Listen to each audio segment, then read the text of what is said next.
Charlotte, welcome to this expertise exchange for us here at Canine Care Hub. Your business is called Pet Business Support, and you've just celebrated your 3rd birthday. So I wanted to bring you on to pick your brain, but you just told me before we came into this that you've been speaking at the weekend. Tell us. Yes. Let's start there. Where were you speaking? What were you speaking about? Yeah, so I was speaking on behalf of a client at another event. So I did content creation for this event, social media management over the weekend. So spending 2 days running around with a phone and a camera. And I also had a mutual client who was they're a dog food company. So they asked if I would do a presentation on behalf of them. So yesterday morning I did a presentation with a group of ladies all about reading dog food labels and how to understand it, which was really good chat, to be fair. So yes, I've had a really busy weekend for 2 clients. So yeah, it's been good. That's phenomenal. So hence why your voice is a little bit croaky, is because you've been working hard and hopefully partying hard, but we won't go into that. But take us back to the start. How did Pet Business Support come about? And the reason why I wanted to bring you on to our platform today is because if you go on socials, if anyone talks about they need some help with their social media, you get tagged all the time. You've made a massive impact. So tell us the start. How did you get started into it? Yeah, so 3 years ago, I was in university. I was doing marketing. I was doing business management with marketing, and COVID was around. It was the first sort of university year where COVID was a big thing. So it was majority online sort of stuff. And what basically happened was, when we were going through the modules, I was finding everything they were teaching about marketing very outdated, very old, like billboard ads and that sort of stuff. And I was obviously a student at that point, and I just wanted to make a little bit of money to, obviously as a student, to support myself. And I started offering virtual assistants. So my passion has always laid within the pet industry. I have 3 dogs myself. I've been heavily involved in dogs since a very young age. So I was in crufts when I was 12, so the dogs have had a big impact on my life. So I started, and I niched down from the beginning. I thought, I know what I want to be. I want to be within the pet business industry. So I was offering virtual assistants for pet businesses, and basically what happened was an influx of inquiries. So I put out the post. I just said, look, I'm going to be offering virtual assistants if anybody's interested. And there was a big thing of people going, oh my gosh, people have had puppies, all this sort of stuff. At that point, I'm inundated with inquiries. So that's what I started as a virtual assistant. When it got to summertime on that first term of university, I just decided I didn't want to do it anymore. I thought, you know what, at the end of the day, it's very old-fashioned marketing. I'm not enjoying it. My business picked up a lot faster than I thought it would be. So I started the virtual assistants full-time. When I was doing the virtual assistants, I was enjoying it, but replying to emails and that sort of stuff wasn't igniting my passion. So I started doing a little bit of social media. As you probably notice, a lot of virtual assistants do offer social media as part of what they do, but to what extent, everybody's different. So I really enjoyed that, and that's what happened. I just changed the business from virtual assistants to social media, and this is where we are today. So yeah, I'm really lucky. A lot of people shout about me all the time, and I'm really grateful about it. And I've worked with some amazing people within the industry, and yeah, the past 3 years have just been a blur since that sort of decision to take the leap of faith and go full time. Wow, that's incredible. I saw in your post about marking your 3 years of your business that you said you had invaluable mentorship throughout that time. Can I pick your brain about that? How did that come about? I've never officially had a business coach or anything. I didn't go down that route. I was just very lucky that the clients I had become really good friends within the industry and started sharing some really valuable information with me. One of my very good clients for a long time was Vicky from the Pet Accountant, and she was really invaluable within that time to I was helping her grow her business and she was helping me grow mine. So yeah, we've stayed good friends now after we finished working together. But it's been a really good journey. So she's somebody definitely that really helped me.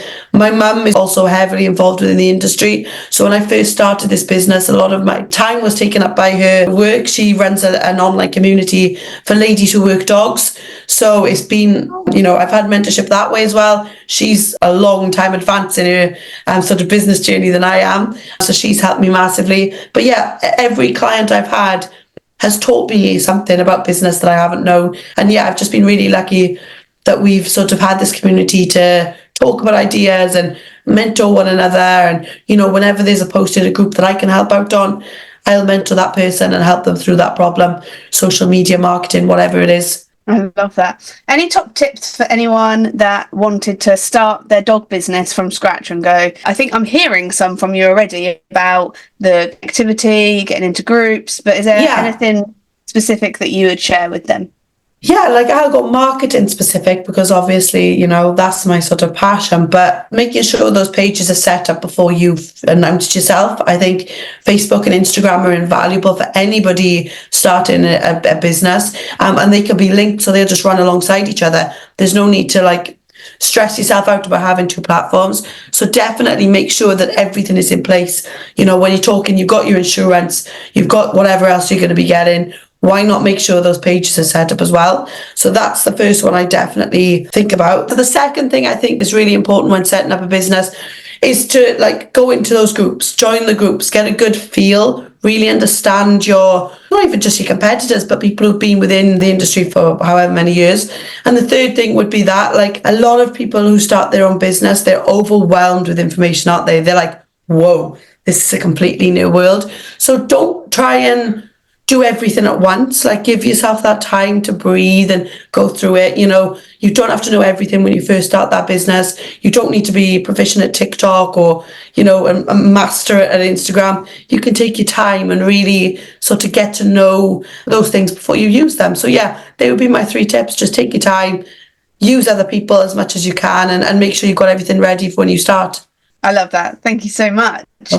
Tell us more about the pet business support. What is it that lights you up? You made a great point there about you found a role, you did okay in it, VA, but it didn't light you up. It wasn't your passion. So how does the pet business support light you up?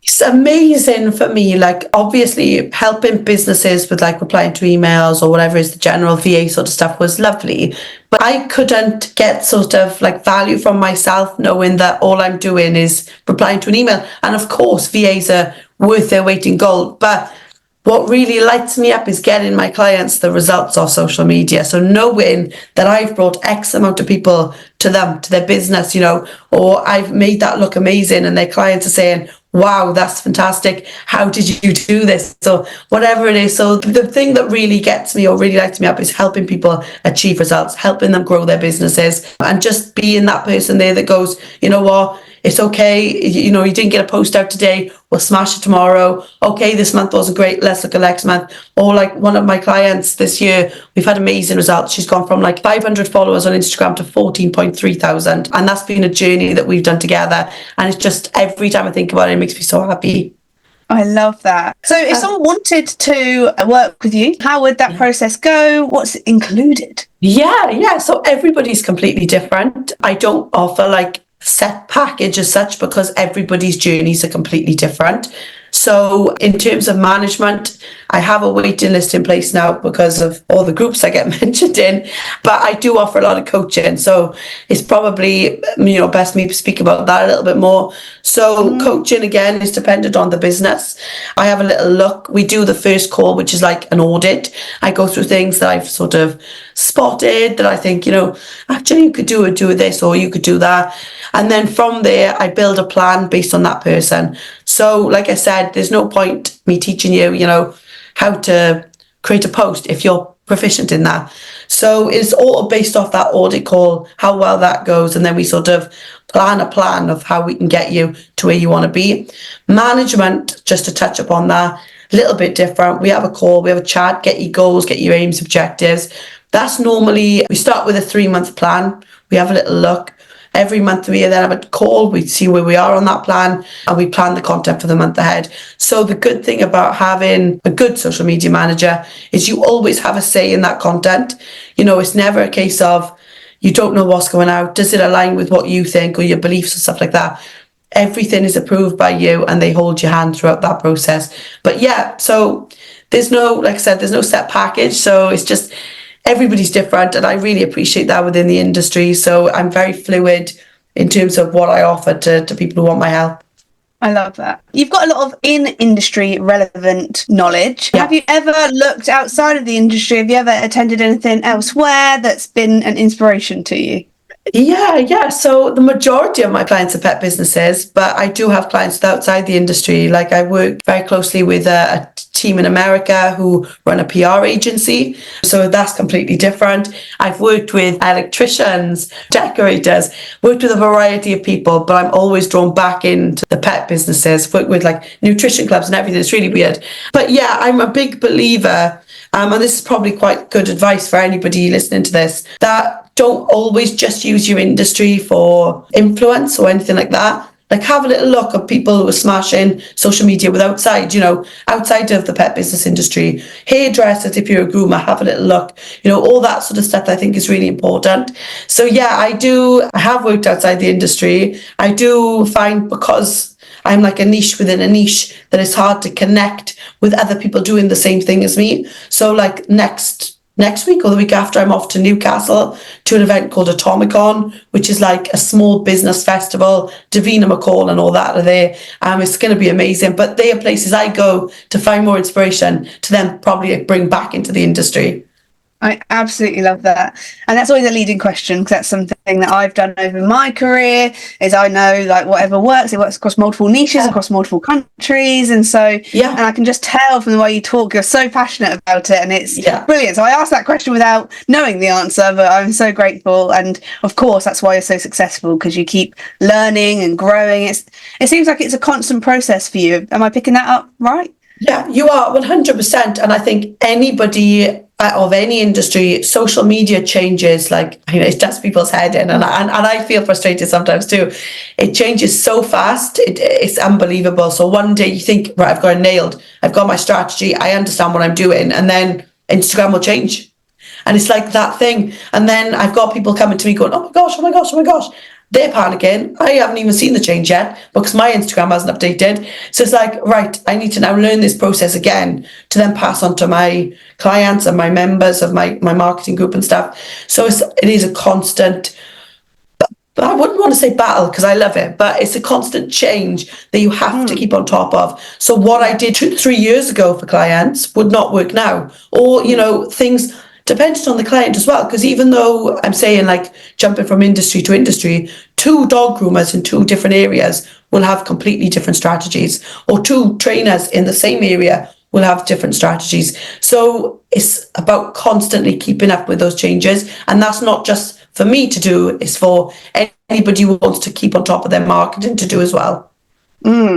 Absolutely. And that's so beautiful that you've mentioned that as well. Like, even this is something that's quite typical, is you might be going, oh, I don't know whether I want to post or do this because there's another groom down the road and she's done really brilliant posts. Like, oh, maybe the local town will see too much of it. But we've all got our own voice, haven't we? And I believe there's more than enough to go around when it comes 100%. To serving and looking after dogs. Yeah, 100%. Like, I won't work and manage 2 people from the same area. So if I have 2 businesses that are in the same sort of area, I won't work with them because I don't think it's fair. But there is more than enough to go around for everyone. And I think that's something I see in a lot of the groups.